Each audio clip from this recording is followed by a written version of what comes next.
বাবা আমাদের খেতে গরু ছেড়ে দিছিল ক্ষেত নষ্ট করার লিগা। তোর বাবাও তো আমাদের টমেটো খেতে ছাগল ছেড়ে দিয়েছিল, সব টমেটো শেষ করে ফেলেছে। আমি বড় হলে দেখা নিমু। আমিও তোর বাবার দেখা নেবো।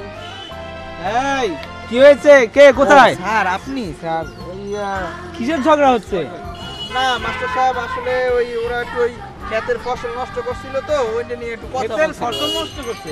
হ্যাঁ আর কি ও আর ফসল নষ্ট করছে। তারপর তুমি কি করো রহমান? ক্ষেতের ফসল নষ্ট করার যে একটা অন্যায় করা, এই অন্যায় কাজটা ওরা করছে, এরপরে পাঠশালা এসে ঝগড়া শুরু করছে, এরপরে তুমি ঘুমাচ্ছ, তাহলে পাঠশালাটা চলবে কি করে? স্যার ঘুমাই নাই। তুমি এটা তো অবশ্যই জানো যে ক্ষেতের ফসল নষ্ট করা, গাছের পাতা ছেঁড়া, গাছের ডাল কাটা এগুলো অন্যায় কাজ। জি স্যার জানি স্যার। এই অন্যায় কাজটা এদেরকে কখনো শিক্ষা দিবা না। জি মাস্টার মশাই জানি মাস্টার।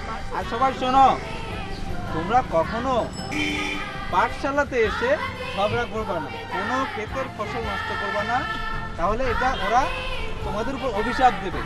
কারণ কি, ওরাও স্বাধীনভাবে বাঁচতে চায়, ওদেরকেও তোমরা বাঁচতে দাও। কি বাঁচতে দিবে?